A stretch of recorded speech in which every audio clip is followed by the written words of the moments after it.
अस्सलामु अलैकुम वरहमतुल्लाहि वबरकातुह। बिस्मिल्लाहिर रहमानिर रहीम। अल्हम्दुलिल्लाह वस्सलातु वस्सलामु अला रसूलिल्लाह व अला आलिहि व सहबिहि अजमाइन व बाद। फ़क़द क़ाल इमाम अल-बुख़ारी रहमहुल्लाहु तआला बाबुन कैफ़ तुहिल्लुल हाइज़ व नुफ़सा अहल्ला तकल्लम बिही वस्तहललना व अहललनल हिलाला कुल्लुहु मिनज़ ज़ुहूर वस्तहल्लल मतर खरज मिन अस्सहाब वमा उहिल्ल लिग़ैरिल्लाहि बिही वहुव मिन इस्तिहलालिस सबी।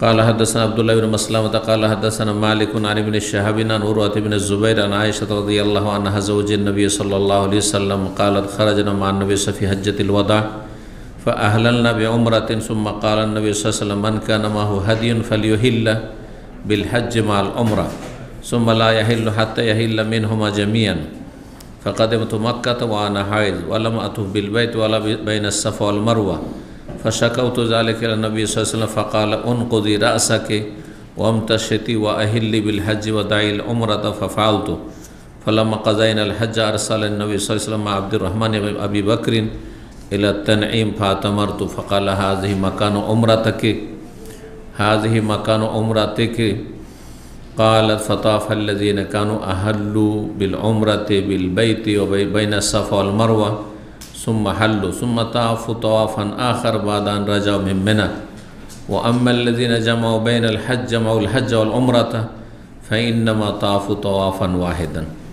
महान आल्लाह समस्त प्रशंसा सलात एवं सालाम नाजिल होक प्रिय नबी सल्लल्लाहु अलैहि वसल्लमेर उपর। सम्मानित भातृमंडলী, रमजानुल मुबारकेर परे एवं ईदुल फितरेर परे আল্লাহ রাব্বুল আলামিন আমাদেরকে আবার ফেরার তৌফিক দিয়েছেন, বলুন আলহামদুলিল্লাহ। আপনাদেরকে আন্তরিক মোবারকবাদ। আল্লাহ রাব্বুল আলামিন এই রমজান, ঈদ, ফরজ, নফল সব কিছুই কবুল করুন এবং জান্নাতি হিসাবে আল্লাহ আমাদের কবুল করুন। জাহান্নামের আযাব থেকে, দুনিয়ার বালা মুসিবত থেকে আল্লাহ হেফাজত করুন। বিষয়বস্তু সহিহুল বুখারীর হজের পর্ব, পর্ব নম্বর 7। এর আগে 6টি পর্ব রমজানের আগে আলোচনা হয়েছে। ইমাম বুখারী অধ্যায় নম্বর হচ্ছে 31। বলছেন বাবুন, এই অধ্যায় হচ্ছে কাইফা তুহিল্লুল হায়েজ ওয়ান নুফাসা, ঋতুবতী এবং নেফাস অবস্থায় থাকা মহিলা। নেফাস প্রসূতির পরে যে রক্তক্ষরণ হয় বা ব্লিডিং হয় সেটাকে নেফাস বলা হয়। আর হায়েজ মাসিক ঋতু, যে আল্লাহ রাব্বুল প্রতি মাসে মহিলাদের ক্ষেত্রে, সাবালিকা মহিলাদের ক্ষেত্রে লিখে রেখেছেন সৃষ্টিগতভাবে যা হবেই আদমের মেয়েদের, সেটাকে হায়েজ, যেটা মাসিক ঋতু। তো মাসিক অবস্থায় কোনো মহিলা যদি থাকে অথবা বাচ্চা প্রসবের পরে রক্তক্ষরণ হতে থাকে, তাহলে কিভাবে তালবিয়া শুরু করবে বা এহরাম বাঁধবে, এহরাম করবে।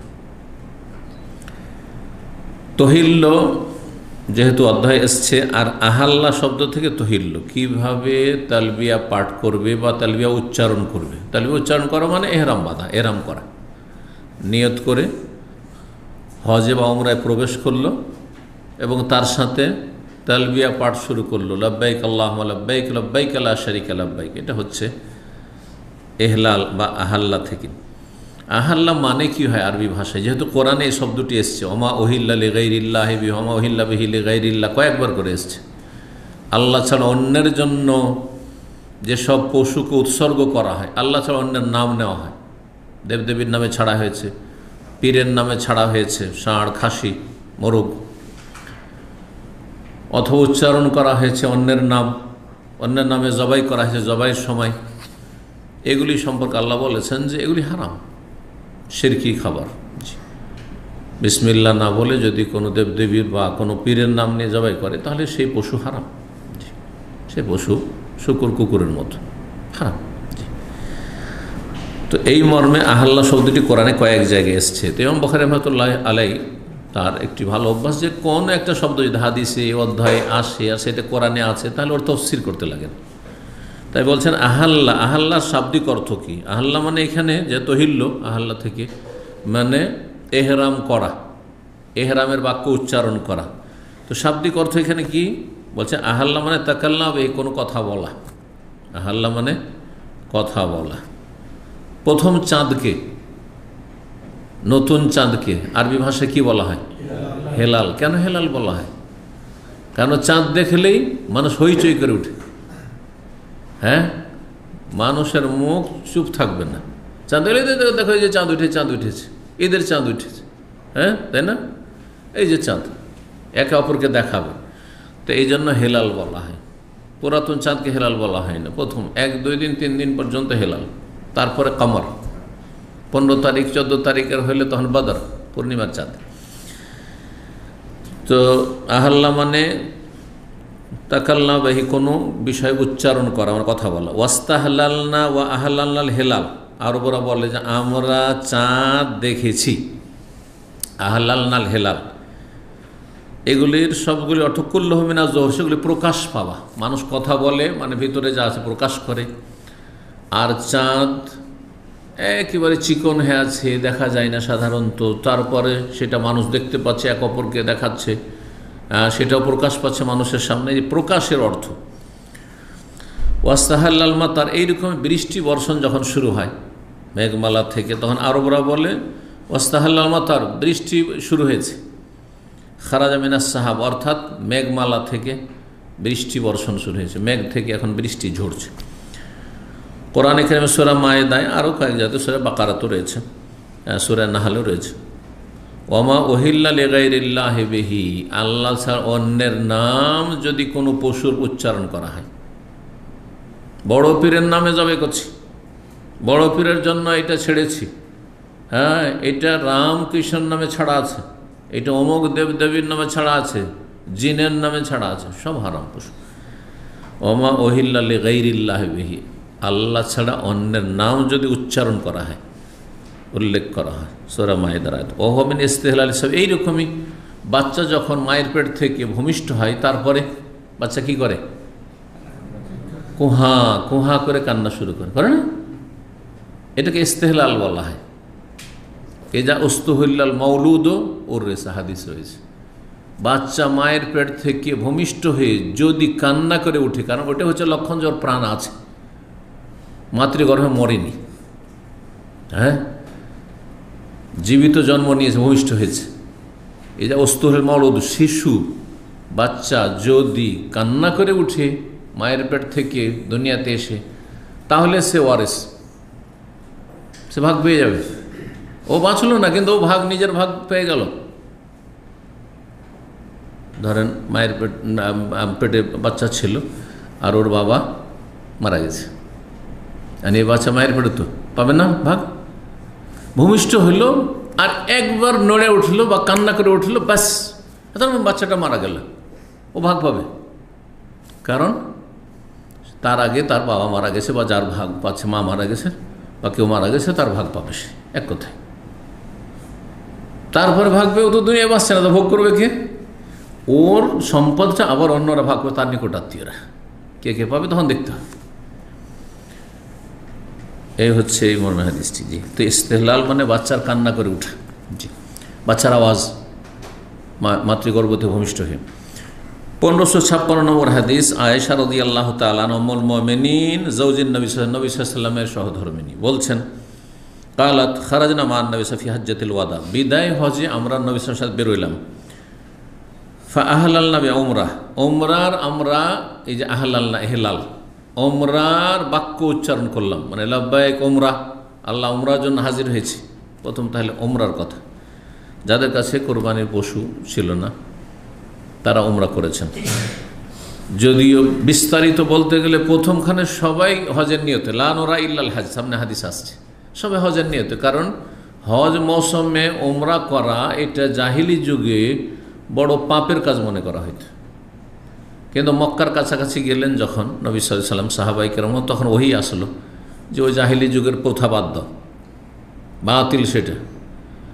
হজের সফরে এসে উমরা করা কোনো দোষণীয় নয়, মানে হজের তামাত্ম করা মাঝখানে হালাল কোনো দোষণীয় নয়। সুতরাং যাদের কাছে কুরবানির পশু নেই তারা হালাল হইতে পারছো, তাহলে কি করো তোমরা হালাল হয়ে এটা উমরা করে নাও। উমরা সেপারেট, আর তারপর 8 তারিখে ইহরাম বেঁধে তখন হজ সেপারেট, এটাকে হজের তামাত্ম বলা হয়। কিন্তু নবী সাল্লাল্লাহু আলাইহি ওয়াসাল্লাম এবং তার কিছু সাহাবায়ে কেরাম যারা কোরবানি পশু সাথে করে নিয়েছে, আগের যুগে কোরবানি পশু সাথে করে নিত, ঘরের উট আছে, নিজের বাড়ির ছাগল আছে, সাথে করে নিয়ে যেতে পারেন। যেমন আমাদের দেশে অধিকাংশ মানুষ গ্রামে গঞ্জে যারা বাস করে নিজের পোষা কোরবানি করে, ঠিক না? আজকাল যদি একটু কমে গেছে সেটা, কিন্তু আমরা এক সময় দেখেছি আমাদের নিজের বাড়িতে সবসময় পোষা খাসি মোটামুটি 2-6 মাস আগে, 1 বছর আগে কিনে নিয়েছি, ছোটো থেকে পুষছি, ওর একটা মহব্বত হয়ে গেছে, ওইটাকে কোরবানি করছি।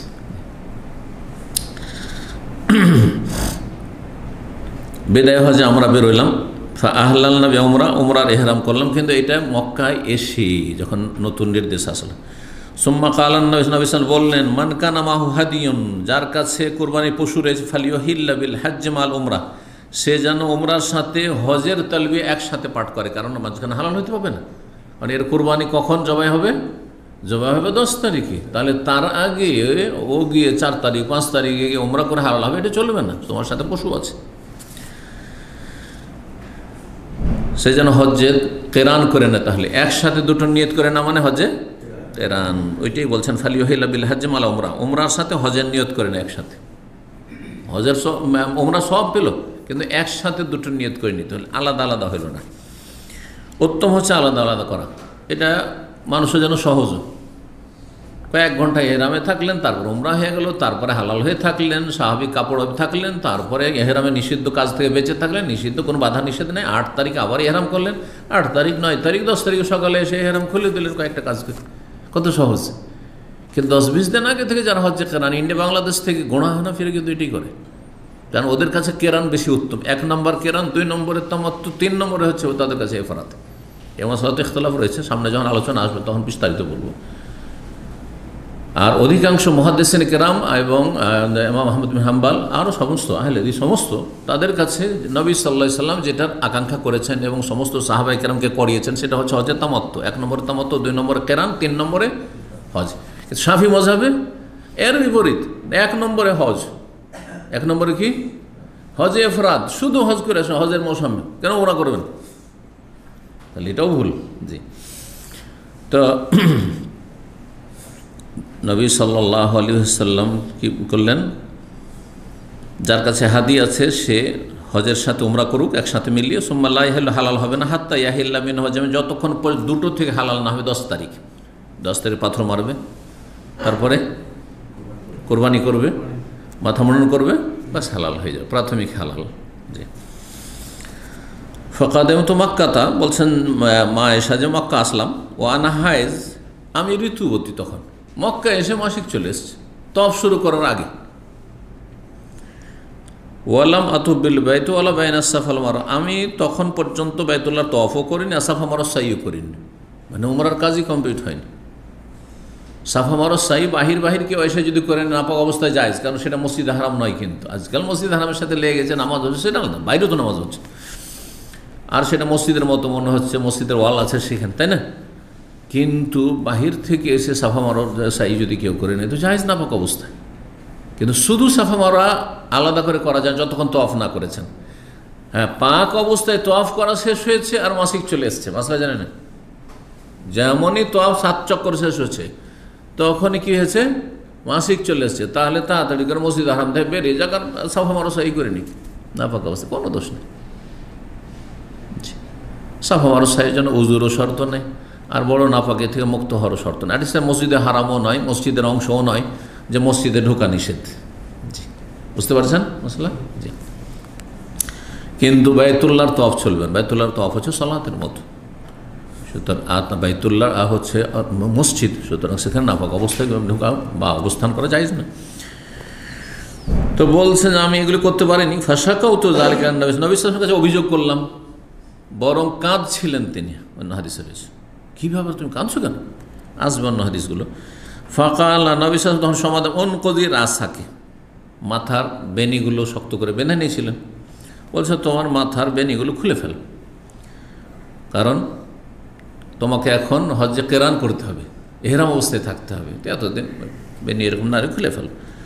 অমতা শীতে চিরুনি করো, ও আহিল্লি, এহরাম অবস্থায় চিরুনি করা যাবে কিন্তু একটু সতর্কতার সাথে, মানে ইচ্ছা করে যেন আপনার চুল না উঠে, অনিচ্ছাকৃত চুল অসুবিধা নেই, মানে চুল ধরেন একটু চিরুনি করছেন, দাড়িতে চিরুনি করছি এহরাম অবস্থায়, আর ওতে একটা চুল পড়ে গেল তো অসুবিধা নেই, কিন্তু এমনভাবে টান দিলেন যাতে মানে জোরে একটু লাগাই তারপরে চুল উঠে গেল, এমনটা যেন না হয়। নবী সাল্লাল্লাহু আলাইহি ওয়াসাল্লাম কাছে অভিযোগ করলে বললেন যে তোমার মাথার বেনি খুলে ফেলো আর চিরুনি করো, আহিল্লি বিল হজ্জে, আর হজের তালবিয়া পাঠ শুরু করো, মানে এখন ওমরার সাথে হজ মিলিয়ে না। ওয়াদাইল ওমরা, ওমরা ছেড়ে দাও। ওমরা ছেড়ে দাও বলতে এখানে ওমরা যে তুমি শুধু ওমরা করছিলে ওটা ছেড়ে দাও, ওমরাকে ঢুকিয়ে দাও কিসের মধ্যে, এটা হচ্ছে সঠিক ব্যাখ্যা। বাহ্যিক মনে হচ্ছে যে ওমরা ছেড়ে দিয়ে কী করো, হজ করো, মানে হজে এফরাদ হয়ে যাচ্ছে না, কিন্তু হজে এফরাদ না, যেখানে সুযোগ আছে ঢুকাবার। এই জন্য সঠিক হচ্ছে মা আয়েশা রাদিয়াল্লাহু তাআলা আনহা প্রথম দিকে কী করেছিলেন, নিয়ত করেছিলেন যে আমি হজে তামাত্তু করব, কিন্তু যেহেতু হালাল হইতে পারলেন না নাপাক হয়ে যাওয়ার কারণে, মাসিক চলে আসার কারণে, সেই জন্য তখন হজে কেরান করেছেন। নবী সাল্লাল্লাহু আলাইহি সাল্লামের সাথে হাদির পশু ছিল, সেই জন্য তিনিই কেরান করেছেন, কিন্তু অন্যান্য সমস্ত বিবিগণ নবী সাল্লাল্লাহু আলাইহি সাল্লামের কী করেছেন, হজে তামাত্তু করেছেন, পাক ছিলেন এবং আলাদা আলাদা করেছেন, যেটা উত্তম। ফাফাল তো তাই করলাম। ফালাম্মা কাযানা আল হাজ্জা, যখন হজ আমরা সম্পূর্ণ করলাম, হজ শেষ 13 তারিখে পূর্ণ হজ, আরসালানি নাস মা আব্দুর রহমান আবি বকরিন আল তানঈম, তখন নবী আমাকে পাঠিয়ে দিলেন আব্দুর রহমান বিবাকে আমার বড় ভাইয়ের সাথে তানঈম নামক স্থানে। তানঈম কোনো মিকাত নয়, এটি জনগণ অনেক মুসলিম সমাজে রয়েছে যাদের অজ্ঞতা, যে মনে করে যে মসজিদ আয়েশা, মসজিদ তানঈম হচ্ছে মিকাত। কোনো মিকাত নেই মক্কাতে। এটি হচ্ছে আদনাল হিল, মানে হালাল নিকটবর্তী বর্ডার। হালাল বর্ডার মানে হারামের বর্ডার, হারাম শেষ হচ্ছে, দেখবেন ওখানে কিন্তু এই পিলার লাগানো আছে, হারাম শেষ হচ্ছে, হারাম তো চারিদিকে হারামের বর্ডার আছে, কিন্তু এইটা সবচেয়ে নিকটবর্তী, সুবিধাজনক, যে মসজিদ হারাম থেকে 4-5 কিলোমিটার, সেই জন্য কাছে গিয়ে মক্কার লোকে বলা হয়েছে যে যাও একটু হারামের বর্ডার হালাল এলাকা থেকে তালবিয়া পাঠ করে আসো। ওমরার ক্ষেত্রে, হজের ক্ষেত্রে যেহেতু যেতে হবে হালাল এরিয়াতে, এমনিতে আরাফাতে যেতে হবে, আরাফা হালাল এরিয়াতে, সেই জন্য হজের জন্য বাড়ি থেকে এহরাম বাঁধতে পারবে মক্কার লোকেরা। এটা হচ্ছে সবচেয়ে সঠিক মত। এ ব্যাপারে যেসব ইখতিলাফ রয়েছে সেগুলোর মধ্যে এটি সঠিক ব্যাখ্যা এবং সঠিক মত।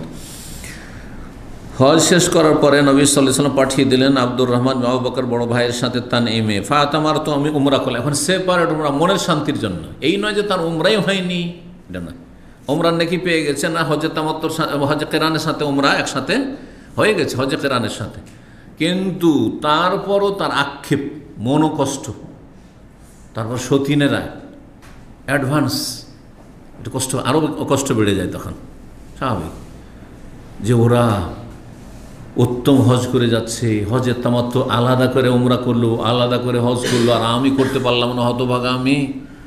তখন নবী তার মনের শান্তির জন্য, তার মানসিক শান্তির জন্য, তাকে বোঝানোর জন্য যে যাও তুমি একটা উমরা করে চলে এসো এখান থেকে। এইরকম কারো পরিস্থিতি হয় তাহলে মসজিদ আয়েশা যাবে, আর এই নয় যেখানে দামাম থেকে গেছে, ইন্ডিয়া বাংলাদেশ থেকে এসছে, কোনো জায়গা থেকে এসছে, আর যাওয়ার পরে বিভিন্ন লোকের পক্ষ থেকে উমরা, আত্মীয় স্বজনদের সবার উমরা, সুতরাং একটা উমরা এত হইল মিকাত থেকে, তারপরে মসজিদ আয়েশা যাওয়া শুরু করলো, আর এই উমরা ধরলো। এগুলো সুন্নতের খেলাফ কাজ। এইভাবে নবী সাল্লাল্লাহু আলাইহি ওয়াসাল্লাম করেননি, কোনো সাহাবিও করেনি, কেউ করেননি। এইরকম পরিস্থিতি যদি হয় তাহলে কেউ করবে, আর না হলে মক্কার লোকেরা মসজিদ আয়েশা, মসজিদ তানঈমে গিয়ে উমরা করবে, বাইরের লোক নাই। বললেন উমরা করলাম। তারপরে নবী সাল্লাল্লাহু আলাইহি ওয়াসাল্লাম বললেন হাযিহি মাকানু উমরা থেকে, তোমার যে উমরা আলাদা করে করতে পারোনি তার বিকল্প এটি। এই যে একটা উমরা করে নিলে, অন্যরা, অন্য স্ত্রীরা করেছিল আগে, আর তুমি করলে এখন, পরে তোর হয়ে গেল মন বুঝান, এটা আর একটা উমরা হয়ে গেল। কালাত, তারপর ফাতাফাল্লাযিনা কানু আহাল্লু বিল উমরাতি বিল বাইতি ওয়া বাইনা সাফা ওয়াল মারওয়া, তাওয়াফ করলেন ওই সমস্ত লোকেরা যারা উমরার ইহরাম করেছিলেন। উমরার ইহরাম করা মানে হজে তামাত্তু করা, উমরার ইহরাম করেছিলেন। কি করলেন? তাওয়াফ করলেন বাইতুল্লাহ, অবাইনা সাফা, সাফা মারওয়ার তাওয়াফ করে। সাফা মারওয়ার সাইকে তাওয়াফ বলা হয়। সাফা মারওয়ার সাইকে কি বলা হয় কোরআনে ভাষায়? ইন্না সাফা ওয়াল মারওয়াতা মিন শাআইরিল্লাহ ফামান হাজ্জাল বাইত আও ইতামারা ফালা জুনাহা আলাইহি আন ইয়াতাওয়াফা বিহিমা। কোনো গুনাহ নেই যে সাফা মারওয়ার কি করবে? তাওয়াফ করবে। তার সাফা মারওয়ার সাইকে, সাই মানে দৌড় দেওয়া, যে মাঝখানে যে গ্রিন লাইট আছে ওখানে একটু দৌড়তে হয়, সেই জন্য এর নাম সাই। কিন্তু এটিও একটি তাওয়াফ, বাইতুল্লাহর তওয়াফকে যেমন তওয়াফ বলা হয়, তওয়াফ মানে চক্কর লাগানো, প্রদক্ষিণ। তওয়াফ মানে চক্কর লাগানো, বাইতুল্লাহর চারিদিকে তওয়াফ। আর এখানে সাফা থেকে মারওয়া, মারওয়া থেকে সাফা, সাফা থেকে মারওয়া আসলে এক হয়, মারওয়া থেকে সাফা গেলে আবার আর এক হয়। এটার নামও কোরআন হাদিসের ভাষায় কি তওয়াফের জন্য। দেখেন এর দলিল হচ্ছে যেখানে যেমন বাইতুল্লাহর তওয়াফের কথা বলা হয়, তেমনি বাইনাস সাফা বা সাফা মারওয়ার তওয়াফ।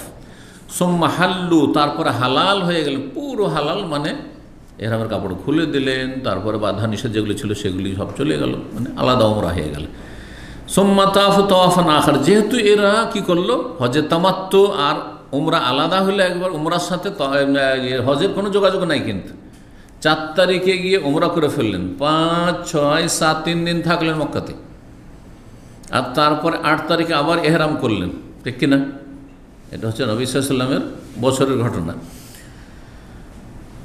যখন দুটো আলাদা আলাদা হলো হজে তামাত্তু, তো তাহলে দুটোর জন্য আলাদা আলাদা তওয়াফ এবং দুটো সাই করতে হবে। 2 তওয়াফ 2 সাই ফরজ। বিষয়টা আবার বলছি, যখন হজে তামাত্তু করবেন তখন ওমরা আলাদা আর হজ আলাদা। ওমরার জন্য তওয়াফ ফরজ আর সাফা মারওয়া সাই ফরজ, ঠিক আছে না? হজের জন্য তওয়াফ ফরজ এবং সাফা মারওয়া তওয়াফ ফরজ। কোন ফরজ? 10 তারিখের তওয়াফ, তওয়াফে জিয়ারা যেটি সেটি ফরজ, আর সাই ফরজ। এই জন্য আলাদা আলাদা 2 তওয়াফ 2 সাই করতে হলো। কিসের ক্ষেত্রে? হজে তামাত্তুর ক্ষেত্রে। কিন্তু হজে কেরানের দুটোর নিয়ত কিন্তু একসাথে মিলিয়েছেন, দুটো নিয়ত একসাথে মিলিয়ে চলছেন, দুটোকে একাকার করে দিচ্ছেন, আলাদা আলাদা দেখাইতে পারবেন না। যেই ব্যক্তি নিয়ত করলে হজে কেরান, আমি দুটোকে একসাথে মিলিয়ে নিলাম, তাকে যদি বলে তোমার ওমরা কোনটা হজ কোনটা, বলতে পারবে যে এইটা আমার ওমরা আর ওইটা হজ? না, বলা যাবে না, কারণ দুটোকে এইভাবে ঢুকিয়ে দিয়েছে, একাকার করে দিয়েছে। যেমন পানিতে কেউ যদি চিনি মিশিয়ে দেয় আর চিনিটা গলে যায়, তারপর যদি বলা হয় চিনি আলাদা করে দেখা, পানি আলাদা দেখা, পারবে দেখাতে? এইরকম। তো যখন বিষয়টা বুঝেন ভালো করে, কারণ এই বিষয়ে যেহেতু মাসলা ইখতিলাফ রয়েছে। হজ্জে কেরানে যেহেতু দুটো আমল একসাথেই চলছে, উমরা এবং হজের আমল একাকার হয়ে, সুতরাং বাইতুল্লাহর তওয়াফ প্রথমটি সুন্নাত, প্রথম যে আসলো এটি হচ্ছে সুন্নাত। প্রথম যখন এসে ঢুকলেন মক্কায়, সেটিও ফরজ না। আর 10 তারিখের তওয়াফ হচ্ছে রুকন ফরজ, যেটা উমরা আর হজ দুটোর পক্ষ থেকে যথেষ্ট। তারপরে সাফা মারওয়ার সাই একটি যথেষ্ট, একবার যথেষ্ট। যদি প্রথমখানে তওয়াফে কদুমের পরেই করে নিয়ে থাকে, তাহলে আর 10 তারিখে তওয়াফের পরে সাই করতে হবে না। এটা হচ্ছে অধিকাংশ আইম্মা কেরামদের মত, এটি হচ্ছে হাদিসের সঠিক ব্যাখ্যা। এটি হচ্ছে ইমাম আহমদ, ইমাম শাফি, ইমাম মালিক এবং মুহাদ্দিসিন কেরামদের মত। একমাত্র হানাফি মজহাব, এখানে হানাফি মজহাব কি বলছে, যে হজ্জে কেরানে যেহেতু উমরাও হচ্ছে আর কি হচ্ছে, হজও হচ্ছে, দুটো হচ্ছে, যদিও একসাথে হচ্ছে, কিন্তু যেহেতু দুটো ইবাদত হচ্ছে, সেজন্য কি করতে হবে? 2 তওয়াফ 2 সাই, 2 বার সাই করতে হবে তাদের কাছে। তাহলে হানাফি মজহাবে যদি প্রথমখানেও সাই করে থাকে, যখন ধরেন এখান থেকে যাচ্ছেন 5 তারিখ 6 তারিখে যাচ্ছেন, গেলেন আর তারপর হজ্জে কেরান করছেন, আপনি হজে কেরান করলেন, তাহলে তখন তওয়াফের সাথে সাই করলেন, হ্যাঁ, আপনাকে আবার কি করে 10 তারিখে তওয়াফের সাথে কি করতে হবে? সাই করতে হবে। এটা হানাফি মজহাব, এই হলো পার্থক্যটা। জি, এখানে অধিকাংশ আইম্মা কেরামদের মতের উপর আমল করলে হাদিসের সাথেও মিলে, আর মানুষের জন্য সুবিধাজনক হয় যে একবার সাই করতে হলে সেই সাইয়ের সময় কি যে কষ্ট। এখন তো অনেকটা সুবিধা হয়েছে, তারপরে হজে অবশ্য কষ্ট। এক সময় সাফা মারওয়ার সাইতে মানুষ মরতে দেখেছি, এমনভাবে, হ্যাঁ, একে অপরের সাথে চিপে গেছে যে মরা লাশ বেরোচ্ছে, বাইরে আছে আমরা। এই অবস্থায় আল্লাহ আমাদের হেফাজত করেছে, আলহামদুলিল্লাহ রাব্বিল আলামিন। জি, সুবহানাল্লাহ। তারপরে তো এক্সটেনশন করা হয়েছে, অনেক ডবল করা হয়েছে সেটাকে, সাফা মারওয়াকে। এটা আজকে থেকে 15-20 বছরের ঘটনা, বেশি আগের ঘটনা নয় কিন্তু। জি, তো বলছেন এখানে হাদিসটা দেখেন, এই হাদিসের ব্যাখ্যা বুঝতে পারবেন যে হানাফি মতের বিপরীতে এই হাদিসটি। কি বলছেন? মা আয়েশা রাদিয়াল্লাহু তাআলা আনহা যে সুম্মাতা বলছেন যে যারা ওমরা করেছিল আলাদা, তারা তওয়াফ করলো বাইতুল্লাহর আর সাফা মারওয়ার, সুম্মা হাল্লু, তারপর হালাল হয়েছিল, সুম্মা তাওয়াফু তাওয়াফান আখার, তারপর আর এক তওয়াফ করলো, কারণ ওইটি হজের। প্রথমটা হয়েছে কিসের? ওমরার, আর এটা হচ্ছে হজের। বাদান রাজা মিনা থেকে ফিরে আসার পর, 10 তারিখে মিনা থেকে ফিরে আসার পরে, কারণ 10 তারিখের আগে তওয়াফে জিয়ারা হবে না। এখানে আর এক মূর্খতা রয়েছে আজকাল কিছু মুআল্লিমের, বাংলাদেশের, ইন্ডিয়ার হানাফিদের, বেদাতি মুআল্লিমদের। কি করে যে তুমি যখন এহরাম বেঁধে মিনা আসো তখন তওয়াফ করেছো না? বলছে হ্যাঁ তওয়াফ করেছি। বলছে ওইটাই হয়ে গেছে, আর 10 তারিখে তওয়াফ করতে হবে না। অথচ 10 তারিখের আগে তওয়াফে জিয়ারা কেউ যদি 9 তারিখে করে তবু হবে না, 8 তারিখে করে হবে না, কারণ ওর পরে হইতে পারে। 10 তারিখে সুন্নাত, 10 তারিখ করেই সুন্নাত, কিন্তু 10 তারিখ না করে কেউ 11, 12, 13 করে, হবে। যেমন জোহরের সালাত কেউ তো 2টোর সময় পড়ে, 2:30, 3টে পড়ে হয়ে যাবে। এমনকি লেট করে আসর সময় পড়ে কাজা হবে, যদি বিনা কারণে তো গুনাহ হবে, কিন্তু হয়ে যাবে, সালাত আদায় হয়ে যাবে। কিন্তু কেউ যদি 11:40 এখানে জোহর হচ্ছে আর সে তো 11:30 জোহর পড়ে ফেলে, হবে? হবে না, সময়ের আগে হবে না। বলছেন ও আম্মাল্লাযিনা জামাউ আল হজ্জ ওয়াল উমরা, আর যারা হজ উমরা জমা করেছিল, মানে কোন হজ করেছিল? তাহলে কেরান করেছিল, একাকার করেছে দুটোকেই। ফাইন্নামা তাফু তাওয়াফান ওয়াহিদ, তারা একটি তওয়াফ করেছে। একটি তওয়াফ, কোন তওয়াফ? এখানেও প্রশ্ন, এখানেও অনেকে বিব্রত হয়েছে। অনুবাদক চুপ হয়ে থেকে গেছে। নতুন অনুবাদ আমার কাছে এটা বাংলা এসছে, আমি ভাবছি যে এরা খুব অ্যাডভান্স, হয়তো একেবারে অস্পষ্ট করে রেখে দিয়েছে, তাতে কোনো ব্যাখ্যা লিখেনি। হাদিসের তরজমাতে কিছুই বুঝতে পারবেন না আপনি। যদি বলেন যে একটি তওয়াফ করেছে, মানে ওই যে আপনার নবী সাল্লাল্লাহু আলাইহি ওয়াসাল্লাম সাহাবারা 4 তারিখে এসছেন, তখন সে প্রথম একটা তওয়াফ করেছেন না করেননি? করেছেন। যদি হজ্জে কেরান করে তো ওই তওয়াফটা কি বললাম, ফরজ না সুন্নাত? সুন্নাত। ওটা সুন্নাত, সবার মতে সুন্নাত, কারণ ওটা দিয়ে আপনার হজের কাজ হবে না। ওটা যদি কেউ নাও করে, একটা সুন্নাত ছুটলো। যেমন কেউ 8 তারিখে মেনায় যদি না থাকে, সুন্নাত ছুটলো, ফরজ ছুটেনি, ডাইরেক্ট আরফা চলে গেল। মক্কার লোকের ওইভাবে করে, ডাইরেক্ট বাড়ি থেকে আরফা চলে গেল, বাসা থেকে আরফা চলে গেল 9 তারিখে। তো তারপরে নবী সাল্লাল্লাহু আলাইহি ওয়াসাল্লাম সাহাবায়ে কেরামগণ ওই সুন্নত তওয়াফ তো করেছেন। এমন নয় যে এসে মক্কা তেমনি বসে আছেন আর সুন্নত তওয়াফ করেনি। তওয়াফে কুদুম, যেটা তওয়াফে কুদুম, পদার্পণ, প্রথম পদার্পণ মক্কায় করেছেন, কিন্তু সেটি সুন্নাহ। আর তারপরে 10 তারিখে তওয়াফে জিয়ারাও করতে হবে, করেছেন। তাহলে দুটো হয়ে গেল। বাইতুল্লাহর তওয়াফ যদি অর্থ হয় এখানে, তাহলে কি হয়ে গেল? দুটো হলে, একটা সুন্নাত, একটা ফরজ, হজ্জে কেরান। তাহলে এইখানে যারা হজ উমরা একত্রিত করেছিল, মানে হজ্জে কেরান করেছিল, ফাইন্নামা তাফু তাওয়াফান ওয়াহিদ, তারা একটি তওয়াফ করেছে, মানে সাফা মারওয়ার একটি তওয়াফ করেছে। ফাইন্নামা তাফু তাওয়াফান ওয়াহিদান বাইনা সাফা ওয়াল মারওয়া, এখানে বাইতুল্লাহর তওয়াফ নাই। এই কথাটি ব্যাখ্যাতে লেখা উচিত ছিল অনুবাদকদের, যাতে হাদিসটা বোঝা সাধারণ মানুষের জন্য অনুবাদটা পড়লে অথবা টিকাটা পড়লে বুঝতে পারতো। বিব্রত এখানে, এটা কেমন হইল? তাহলে মাসলাই বুঝতে পারবেন হাদিসের অনুবাদ পড়ে। তাহলে হাদিসের অনুবাদ পড়া যথেষ্ট না, আর অনুবাদ করাও যথেষ্ট নেই। ব্যাখ্যা বিশ্লেষণ প্রেক্ষাপটটা জানতে হবে, যে যারা হজ উমরা একসাথে করলো, মানে হজ্জে কেরান করলো, তারা কি করলো? একটি তওয়াফ করেছে, মানে একটি সাই করেছে। কিসের তওয়াফ সেটি? সাফা মারওয়ার তওয়াফ। ফালা জুনাহা আলাইহি আন ইয়াতাওয়াফা বিহিমা, এটাকে তওয়াফই বলেছেন আল্লাহ রাব্বুল কোরআনে কারীমের, সাইকে। আর একটি সাই যথেষ্ট। কিসের জন্য? যারা হজ্জে কেরানে আসছে তাদের জন্য একটি সাই যথেষ্ট। প্রথমখানে শুধু তওয়াফে কুদুম করেছেন আর সাফা মারওয়া সাই করেননি। 10 তারিখে যখন আপনি কি করবেন? হ্যাঁ, তওয়াফে জিয়ারা করলেন, যেটি ফরজ, আর তারপরে একটা সাই। এই সাইটা আপনার উমরারও কাজে আসবে আর হজেরও কাজে আসবে। এটি হচ্ছে অধিকাংশ আইম্মায়ে কেরামদের মত। যেমনটা বললাম, একমাত্র হানাফি মাযহাবের ফতোয়া কি বললাম, যে না, চলবেন না হজ্জে কেরান। আপনি দুটো যেহেতু আপনি করছেন, একসাথে করলেও আপনার কি করতে হবে? দুটো সাই করতে হবে। এই মর্মে বেশ কিছু তুলনামূলক দুর্বল হাদিস আছে 2 সাইয়ের, সেগুলির উপরে তার আমল করে থাকা। এটি স্পষ্ট হাদিস সহিহ বুখারীর। মা আয়েশা রাদিয়াল্লাহু তাআলা বক্তব্য।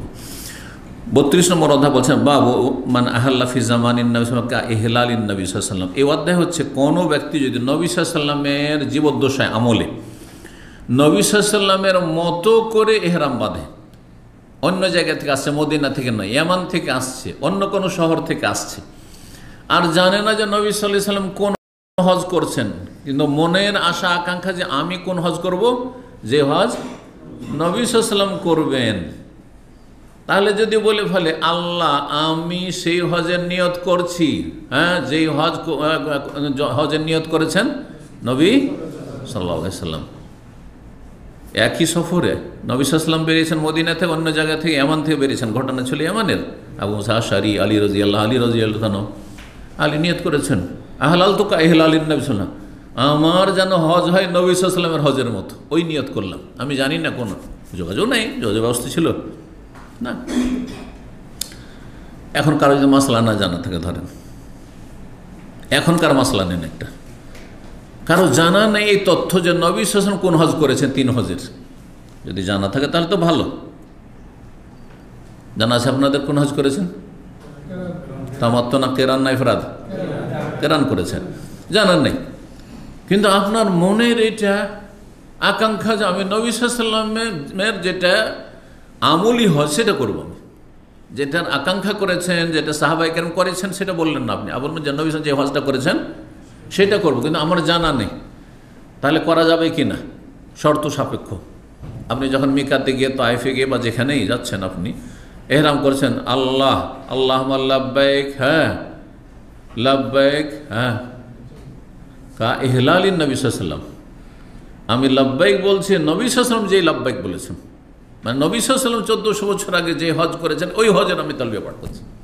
তাহলে আপনার হজ কি হয়ে যাবে? হজে কেরান হয়ে যাবে, হজে কেরান হয়ে যাবে। বলছেন কালাহু ইবনে ওমর রাদিয়াল্লাহু আনহু আনিন নবী আব্দুল্লাহ বিন ওমর রাদিয়াল্লাহু তাআলা আনহুমা নবী সাল্লাল্লাহু আলাইহি ওয়াসাল্লাম থেকে এই মর্মে হাদিস বর্ণনা করেছেন। 1557 নম্বর হাদিস আসছে, জাবের রাদিয়াল্লাহু তাআলা বলছেন আমারান নবী আলিয়ান রাদিয়াল্লাহু আনহু আন ইউকিমা আলা ইহরামিহি, নবী সাল্লাল্লাহু আলী রাদিয়াল্লাহু তাআলা আনহুকে নির্দেশ দিলেন যে সে তার ইহরামে যেন বহাল থাকে। ইয়ামান থেকে এসেছেন আলী, যে তার আগে এমন পাঠিয়েছিলেন তাকে দায়িত্বশীল করে। জিজ্ঞেস করলেন নবী সাল্লাল্লাহু আলাইহি ওয়াসাল্লাম যে আলী কোন হজের নিয়ত করেছো? বলছে ইয়া রাসূলুল্লাহ আপনি যেটা করেছেন। বলছে তাহলে তুমি হালাল হতে পারবে না, তুমি যদি তামাত্তু করিস তাহলে হালাল হয়ে যেতে বলতাম এখনই, হ্যাঁ তওয়াফ সাই করে হালাল হয়ে যেতে বলতো চুল কেটে, তুমি হালাল হতে পারবে না, আমার মতো থাকো। তাহলে ওয়াজাকারা কওলা সুরাকা, আর এই মর্মে সুরাকা রাদিয়াল্লাহু তাআলা আনহুর উক্তি বর্ণনা করেছেন এই মাসলার ক্ষেত্রে। 1558 নম্বর হাদিস বর্ণনা করেছেন আনাস বিন মালিক রাদিয়াল্লাহু আনহু কাদেমা আলিউন, এখন হাদিসটা আসছে আর বিস্তারিত। আলী রাদিয়াল্লাহু তাআলা আগমন করলেন আলান নবী সাল্লাল্লাহু আলাইহি ওয়াসাল্লাম, নবী সাল্লাল্লাহু আলাইহি ওয়াসাল্লামের কাছে মিনাল ইয়ামান দেশ থেকে। ফাকাল, বলে বেমা আহালালতা, নবী জিজ্ঞেস করলেন তুমি কিসের তালবিয়া পাঠ করেছো? কালা বেমা আহাল্লা বিহিন নবী সাল্লাল্লাহু আলাইহি ওয়াসাল্লাম, নবী সাল্লাল্লাহু আলাইহি ওয়াসাল্লাম যেই তালবিয়া উচ্চারণ করেছেন সেটাই। নবী সাল্লাল্লাহু আলাইহি ওয়াসাল্লাম যদি বলে থাকেন ওমরা তো ওমরা, মানে হজে তামাত্তু। নবী সাল্লাল্লাহু আলাইহি ওয়াসাল্লাম যদি বলে থাকেন না হজ তো হজ, শুধু ইফরাদ। নবী সাল্লাল্লাহু আলাইহি ওয়াসাল্লাম যদি বলে থাকেন কেরান তো কেরান। খবর নাই তার কাছে যে কি করেছেন। তখন বললেন নবী সাল্লাল্লাহু আলাইহি ওয়াসাল্লাম যে লাউলা আন্না মাইল হাদিয়া, শোনো আমার কাছে যদি কোরবানি পশু না থাকতো লা হালাল, তো আমিও হালাল হয়ে গিয়ে হজে তামাত্তু করতাম, কিন্তু আমার তো বাঁধা যে আমি মাসালা ওহী নাজিল হয়নি, আর জানি যে এই হজ মৌসুমে এটা করা চলবে না, হজে তামাত্তু করা চলবে না, সুতরাং আমি কি করেছি হাদির পশু সাথে নিয়ে এসেছি, আর হাদির পশু 10 তারিখ ছাড়া জবাই হবে না, সুতরাং আমি হালাল হতে পারবো না, এই জন্য আমি বাধ্য হজে কেরান করতে। তারপরে বলছেন মোহাম্মদ ইবনে বাকর ইবনে জুরাইতে কাল আল্লাহু নবী সাল্লাল্লাহু বললেন বেমা আহলালতে আলী, আহলি কিসে তালবিয়া পাঠ করেছে? কাল বেমা আহল্লা বিহি নবী সাল্লাল্লাহু কাল ফাহাদি, তাহলে তুমি হাদি জবাই করো, কারণ আমাকে হাদি জবাই করতে হবে। ওয়ামকুস হারামান, আর এহরাম অবস্থায় থাকো কামা আনতা, যেমন হয়ে আছে, এহরাম খুলতে পারবে না যেহেতু আমার মতো করতে চেয়েছো তুমি। 1559 নম্বর হাদিস বর্ণনা করেছে আবু মুসা আশআরী কাল বাসানিন নবী সাল্লাল্লাহু ইলা কওমি বিল ইয়ামান, আমাকে নবী সাল্লাল্লাহু আলাইহি ওয়াসাল্লাম আমার সম্প্রদায় ইয়ামানের উদ্দেশ্যে পাঠিয়েছিলেন। তার এলাকা আশআরীদের এলাকা ছিল, আপনার আলবাহা এলাকা, ওগুলো তখন ওই যুগে ইয়ামান বলা হইতো।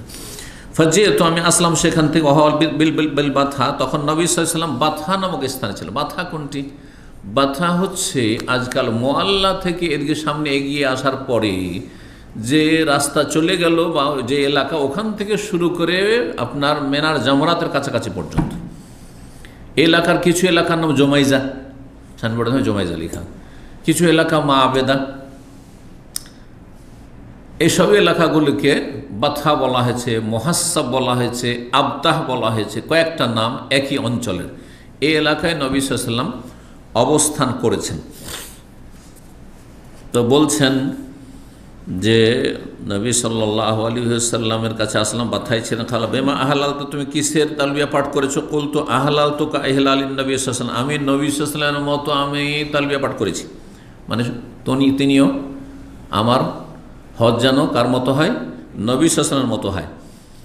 কাল হাল মা কা মিন হাদি, তোমার কাছে হাদির পশু আছে? হাদির পশুকে নিয়ে এসছো সাথে করে, যেমন আমি নিয়ে এসেছি। কুলতুল্লাহ, তখন আমি বললাম, আবু মুসা আশআরী বলেন, না আমি নিয়ে আসিনি, তো আমি তো খালি হাতে এসেছি এমন থেকে। ফাআমারানি, তখন আমাকে নির্দেশ দিলেন, ফাতুফতু বিল বাইতি ওয়া বিস সাফা, আমি বাইতুল্লাহর তওয়াফ করলাম, সাফা ওয়াল মারওয়া, সাফা মারওয়া সাই করলাম। সুম্মা আমারনি, কয়টি কাজ হইল? ইহরাম বেঁধে এসেছেন, বাইতুল্লাহর তওয়াফ করলেন, সাফা মারওয়া সাই করলেন, আর তারপরে কি বললেন? সুম্মা আমানি, আমাকে নির্দেশ দিলেন ফাহালাল, তো হালাল হয়ে যাওয়ার জন্য। তার মানে তুমি উমরা করে হজে তামাত্তুতে রূপান্তরিত করে দাও, আমার মতো হজে কেরান করার কোনো প্রয়োজন নেই, কারণ তোমার সাথে পশু নেই। ফাহালাল তো ফাআতাত ইমরা, আলী রাদিয়াল্লাহু তাআলা কেন এটা করাইলেন না? কারণ আলী রাদিয়াল্লাহু পশু নিয়ে এসেছিলেন, আলী রাদিয়াল্লাহু পশু নিয়ে এসেছিলেন। দুটো পার্থক্য তাহলে, এর কাছে ছিল না পশু, সুতরাং হালাল হতে পারছে, আলী পারছেন। জি, ফাআতাত ইমরাতাম মিন কওমি, তারপরে বলছেন যে আমার বংশের বা গোত্রের এক জনৈক মহিলার কাছে আমি আসলাম। মাহরাম, নিশ্চয় মাহরাম হবে, মাহরাম না হইলে তার কাছে যাবে না। ফামাশা তাতনি, সে এসে আমাকে চিরুনি করে দিল। যদি খালা হয়, ফুফু হয়, মাহরাম হয়, হ্যাঁ দাদি হয়, নানি হয়। জি, আমার আসসালাতার আসি, বর্ণনাকারী সন্দেহ, আমার মাথা ধুয়ে দিলাম।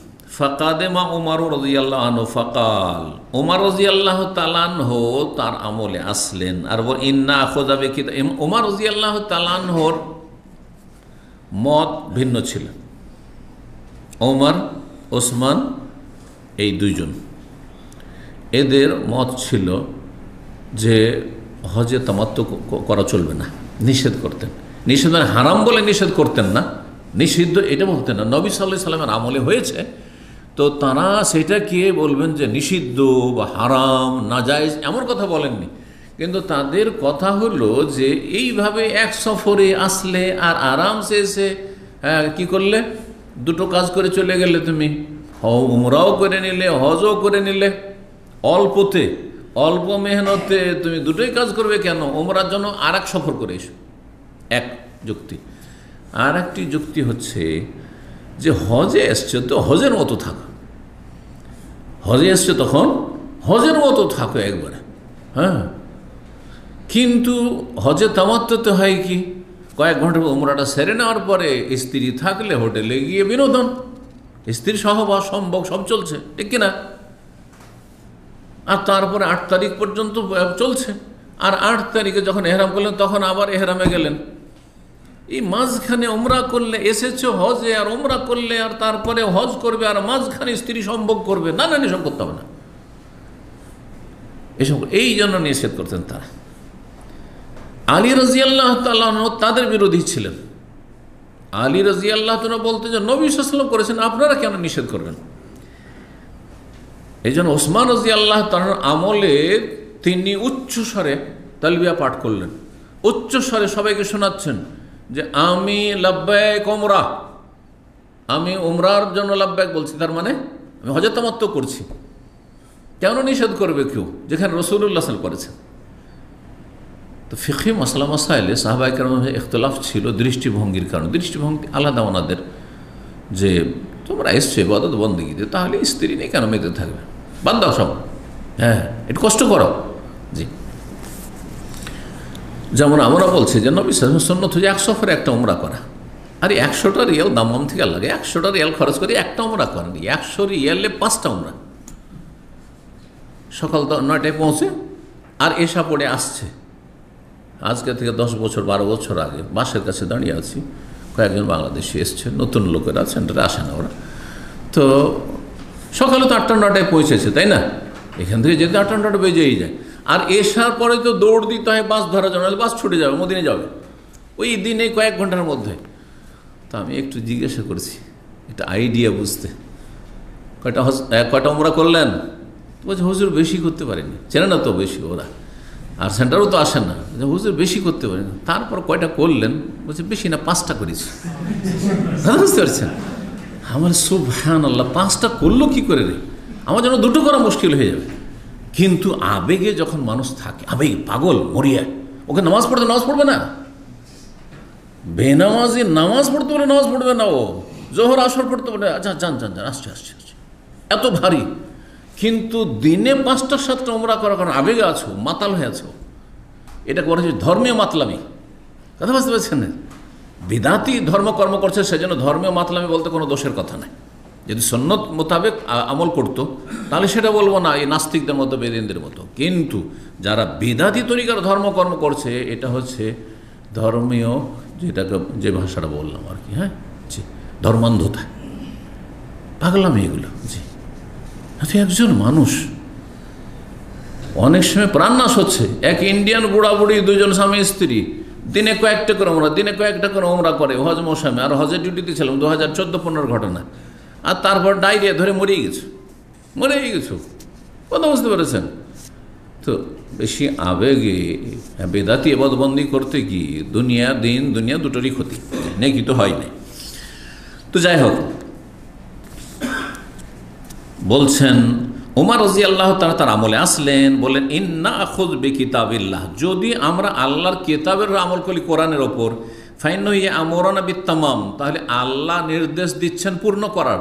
ওয়াতিমুল হাজ্জ ওয়াল উমরাতা লিল্লাহ, তোমরা হজ উমরা আল্লাহর জন্য কি করো? পূর্ণ করো, সম্পূর্ণ করো। সূরা বাকরা 196 নম্বর হাদিস। তো হজ উমরা আল্লাহ পুরা করতে বলেছে।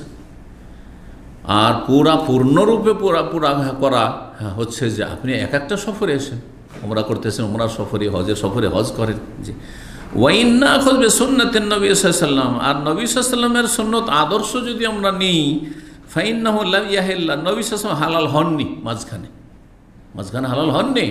নবী সাল্লাল্লাহু আলাইহি ওয়াসাল্লাম ওই যে মদিনা থেকে ইহরাম করে এসেছেন, 8 দিন সফর করে, তারপরে 8 দিন তো রাস্তাতে গেল, 4 জিলহজে কি করলেন? 25 জিলকাদে বেরিয়েছেন। হিসাব করেন, শুরু থেকে বলি মদিনার, তাহলে 25 জিলকাদে নবী সাল্লাল্লাহু আলাইহি ওয়াসাল্লাম ইহরামের কাপড় পরেছেন। 25 জিলকাদ থেকে কয় জিলহজ পর্যন্ত? 10 জিলহজ পর্যন্ত। কতদিন এহরামের কাপড়ে? 15 দিন এহরামের কাপড়ে। জি, যদি হজে খেরান করতে হয়। পক্ষান্তরে যারা তামাত্তু করেছে তারা মক্কা এসছে 4 জিলহজে, আর তারপরে ওমরা করে হালাল হয়ে গেছে, আবার হালাল হয়ে থেকেছে, আর তারপর 8 তারিখে এহরাম বেঁধেছে, 9 তারিখ 10 তারিখ সকালে শেষ, জোহরের আগে। তো বলছে যদি নবী সাল্লাল্লাহু আলাইহি ওয়াসাল্লাম আদর্শ নেই, তাহলে দেখছি যে ফাইন্নাহু লাম ইয়াহিল্লা, তিনি তো হালাল হননি। হাত্তা নাহারান নবী, যতক্ষণ হাত্তা নাহার আল হাদি, যতক্ষণ পর্যন্ত কুরবানি পশু জবাই না করেছেন। তো নবী সাল্লাল্লাহু আলাইহি ওয়াসাল্লামের আদর্শ আমরা নেব, নিয়ে আমরা হজে কেরান করব, হজে তামাত্তু করব না। এই জন্য হজে তামাত্তু করতে তিনি নিষেধ করেন, যাতে মাঝখানে হালাল হয়ে স্ত্রী নিয়মেতে না থাকুক। কারণ তখনকার যুগে তো সবাই স্ত্রীর সাথে নিয়ে যেত। তো এখন স্ত্রী নিয়মেতে থাকবে, তো ইবাদতবন্দেগী তো কতটা সময় দেবে আর কতটা মন লাগবে। যার ফলে এই ইজতিহাদ ছিল উমর রাদিয়াল্লাহু তাআলা, উসমান রাদিয়াল্লাহু তাআলা, তারা নিষেধ করতেন হজে তামাত্তু করতে, কিন্তু শরীয়তের দৃষ্টিকোণ থেকে এমন কোনো বাধা নিষেধ নেই। জি, তো এখানে আজকের আলোচনা শেষ করি। আল্লাহ রাব্বুল আলামিন যেন কবুল করেন, আল্লাহ রাব্বুল নেক আমলের তৌফিক দান করেন। আর ইনশাআল্লাহ তাআলা আমাদের ধারাবাহিক আলোচনা চলতে থাকবে, যেমনটা বললাম। আল্লাহ তাআলা যেন আপনাদের আমাদের সকলকে তৌফিক দান করেন, উপকারী জ্ঞান দান করেন, গুনাহ খাতা মাফ করেন, আল্লাহ আমাদেরকে কবুল করেন। আল্লাহ রাব্বুল আলামিন আমাদের রমজানের সিয়াম, কিয়াম, ফরজ, নফল সব কিছু কবুল করেন। ওয়া সাল্লাল্লাহু আলা নবিয়িনা মুহাম্মদ ওয়া আলা আলিহি ওয়া সাহবিহি আজমাইন।